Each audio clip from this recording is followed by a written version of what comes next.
Hello students, I am Ansh. Today I am going to start chapter number 7 of class 12. Why I am starting this chapter? Because this is completely new chapter you are going to study. ये बिल्कुल नया chapter है. आपसे पहले हमने इसके chapter के बारे में कुछ नहीं पढ़ा है. सेकेंड बुक मैं इसलिए स्टार्ट करा रहा हूँ क्योंकि फर्स्ट बुक के कंपेरेटिवली सेकेंड बुक का पोर्शन ज्यादा आता है बोर्ड एग्जामिनेशंस में. तो दैट्स व्हाई हम chapter number 7 means chapter number first of second book start करने जा रहे हैं. चैप्टर का नाम है integrals. Chapter number 7 name is integrals. This chapter is a basically part of calculus. Calculus comprise maximum number of marks in board examination. Approximately 32 marks का calculus से आता है, जिसमें कि हमारा chapter number 5, chapter number 6, chapter number 7 and chapter number 8 and chapter number 9 होते हैं. ठीक है, चैप्टर नंबर 7 पर ही डिपेंडेंट चैप्टर नंबर 8 और चैप्टर नंबर 9 होते हैं. बेसिकली अब चलते हैं इंटीग्रल्स पर है क्या. So what is integral? Integral is just opposite of the differentiation we have studied in class 11. Class 11 में हमने डिफरेंशिएशन पढ़ा है. डिफरेंशिएशन नहीं समझ आया हो क्या? हमने पढ़ा था D by D x. Derivative जिसको बोलते हैं, डेरिवेटिव भी बोलते हैं, डिफरेंशिएशन भी बोलते हैं. तो हमने डेरिवेटिव पढ़ा था. डेरिवेटिव कब करते हैं? जब when we are going to find a small particle और small thing of a whole. जब हम किसी बड़े से चीज की छोटी सी चीज के बारे में पढ़े, बड़े से एरिया की छोटे से के बारे में पढ़े, लाइक डीएक्स के बारे में पढ़े, देन हम क्या लेते हैं? डेरिवेटिव करते हैं.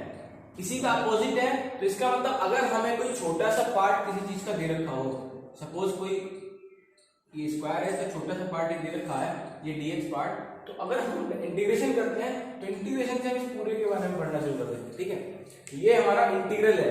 अभी बेसिक बता रहा हूँ आपको मैं इसका. ठीक है, बेसिकली इंटीग्रेशन का कंसेप्ट कहां से आया? Integration calculus is motivated by problem of defining the area under the given graph. हमें क्या है, कभी कभी अगर ग्राफ्स हैं या अगर हमें कुछ ग्राफ बने हुए हैं, सपोज हम अगर इस तरीके से ग्राफ दिए होते, इस तरीके से हमसे इसके बीच का एरिया पूछता, it is very easy to find the area of this triangle. But if I made a graph like this,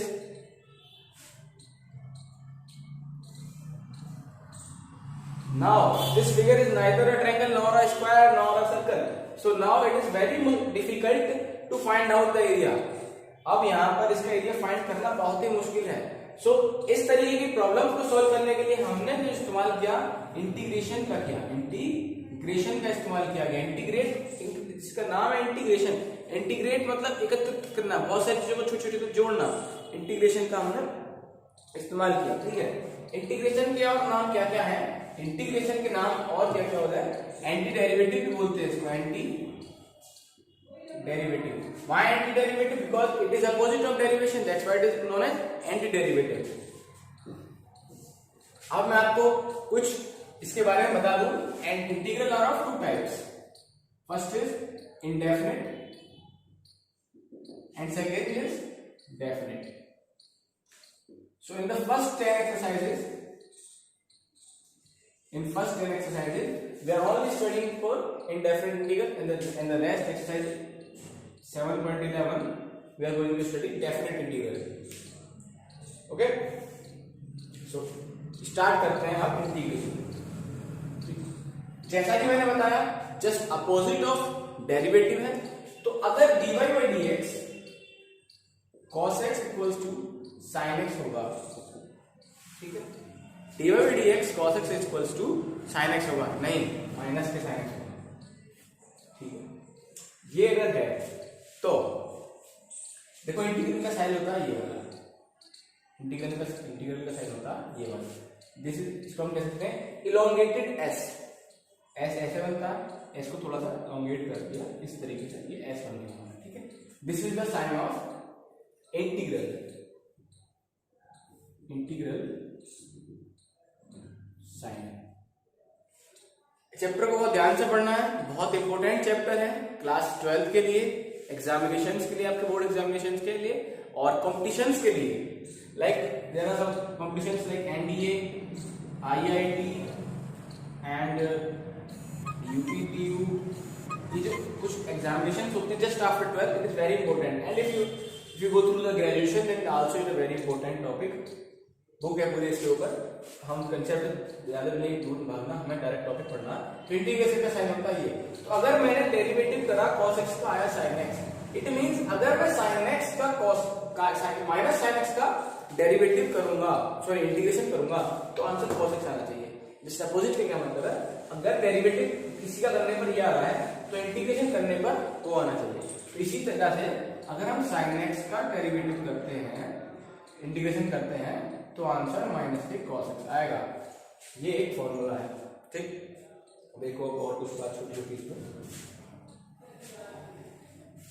कुछ फॉर्मूले हैं, आज मैं आपको फॉर्मूले लिखाता हूँ और उनसे रिलेटेड कुछ क्वेश्चंस कराता हूँ, ठीक है।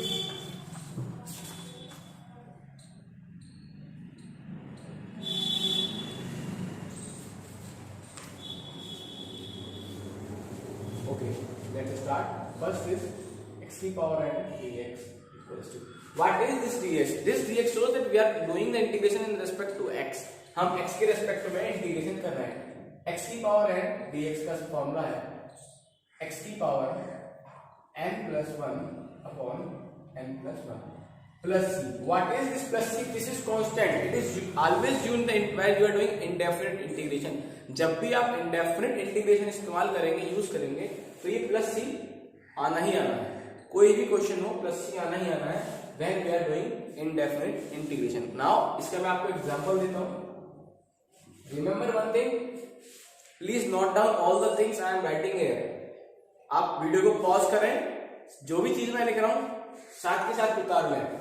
अगर मैं इसका एग्जांपल दूं इंटीग्रेशन x की power 6 dx, so according to the formula x की पावर n plus 1, x की पावर n plus 1, x की power n plus 1 over n plus 1 plus c. So it will be like x की power 7.7 plus c. This is the integration of x की power 6 dx. Okay. Now next formula. This is formula number 1. Now formula number 2.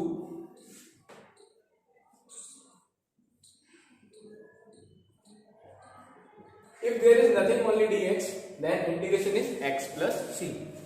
So example इसका, अगर integral dc है तो answer क्या आएगा, c plus capital C. Here is capital C is constant.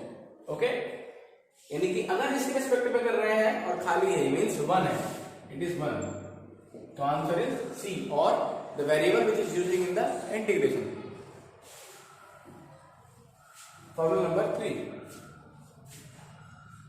Integral cos x dx, इसका answer sin x plus c। देखो ये फॉर्मूले हैं, इनमें साइन का ध्यान रखना, क्योंकि जो साइन डेरिवेटिव में हमारे नेगेटिव थे वो यहाँ पॉजिटिव हो जाएंगे, just because this is the opposite. Anti, anti का मतलब वही है ना, जो वो कर रहा था वो ये नहीं करने दूंगा मैं उसको। फोर्थ है हमारा integration of sin x dx, it's answer is minus की cos x plus c, because उसमें क्या था sin x से cos x आ रहा था, भाई एंटी करना है तो माइनस का साइन आएगा ही आएगा। नेक्स्ट है sec स्क्वायर x dx, तो sec स्क्वायर x, और देखो किसका डेरिवेटिव करने पर sec स्क्वायर x आएगा, tan x का, तो tan x का डेरिवेटिव करने पर हमारा जो sec स्क्वायर x आएगा, तो sec स्क्वायर का इंटीग्रेट करने पर हमारा tan x plus c, this c is mandatory, आना ही आना, ठीक है। नेक्स्ट है हमारा cosec square x dx, answer is minus की cot x प्लस, ठीक है। So here are the lot of formulas given on the page number 290 of the NCERT. You can write down the formula from this page number 290 and 291. ध्यान रखना दो तरह की फॉर्मूले रखे हैं, एक साइड इस साइड रखें डेरिवेटिव पे एंड यहाँ रखें एंटी डेरिवेटिव पे। तो आपको एंटी डेरिवेटिव यानी कि इंटीग्रेशन वाले फॉर्मूले याद करने हैं, ठीक है। अगर देखो फॉर्मूले आप याद नहीं करोगे तो आप क्वेश्चन नहीं सॉल्व कर पाओगे, ठीक है। तो first thing for you have to learn the formulas on the page number 290 91, ये ऑन द राइट साइड। जो राइट साइड में फॉर्मूला आपको गिवन है वो आपको लर्न करने हैं। अगर आप सोचें कि विदाउट फॉर्मूला लगाने की कोशिश करते हैं, इट इज वेरी इम्पॉसिबल। चलो अब कुछ थोड़ी सी बातें इसके बारे में और करते हैं।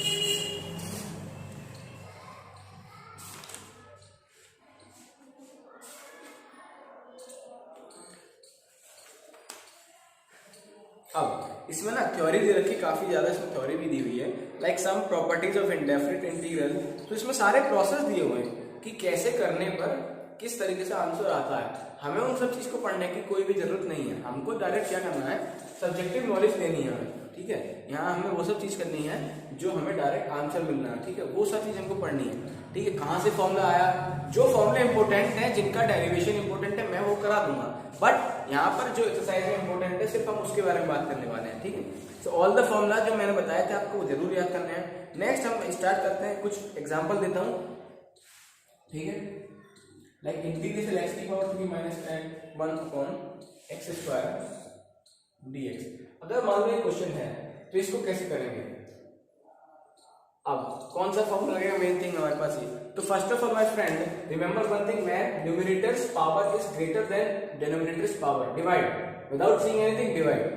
जब भी डिनोमिनेटर की पावर न्यूमरेटर से छोटी हो कुछ मत करो, डिवाइड कर दो। इस तरीके से, क्या आप इस तरीके से डिवाइड करना नहीं करना भैया, इस तरीके से नहीं करना, बस इसको अलग अलग करके लिखो। You can also this is partial fraction, वो बोलते हैं इसको, dx। अब लाइक सेम प्रॉपर्टी हमारी डेरिवेटिव में थी कि उसको हम अलग अलग करके लिख सकते थे। You can also write here, power cancel हो जाएगी, पूरा कैंसिल, तो x minus 1 upon X square dx, also here dx। x का क्या होगा, x की power 1 plus 1 upon 1 plus 1 plus c 1 minus, अब this is 1 upon X square, तो इसको मैं लिखूंगा x की पावर -2 प्लस 1 अपॉन -2 प्लस 1, क्योंकि अगर पावर ऊपर जाएगी तो माइनस की आएगी। x की power -2 plus 1 upon -2 plus 1 plus c2, c1 इसका c2 इसका। नाउ अब ये दोनों जब मिल जाएंगे तो ये बनेगा x की पावर 2 अपॉन 2 माइनस x की पावर -1 अपॉन माइनस का 1 प्लस c। इसको और सॉल्व करो तो x की पावर 2, ये शायद आपको दिखाई ना दे, x की power 2 upon 2 minus minus plus 1 upon x plus c। So this is a simple question. Now try to do some examples which are given yourself. So, कुछ एग्जाम्पल जो दिए हैं आप उनको खुद ट्राई करें, देन नेक्स्ट वीडियो में हम डायरेक्ट एक्सरसाइज पर चलते हैं, ठीक है। सो गाइस इस वीडियो में इतना ही, नेक्स्ट वीडियो में हम एक्सरसाइज 7.1 पर चलते हैं। Thank you.